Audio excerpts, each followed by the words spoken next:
In the deep and cold waters surrounding Antarctica, a presence appears that defies imagination. The blue whale, Balænoptera musculus. Colossal, the largest living creature ever to inhabit Earth, glides beneath the waves with a length of over 30 meters and a weight of up to 200 tons. Its scale is almost indescribable.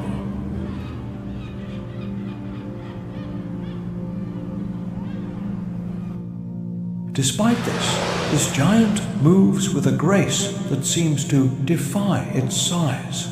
In every annual migration, the blue whale returns to the rich Antarctic waters to feed, drawn by the abundance of krill that proliferates in the cold currents.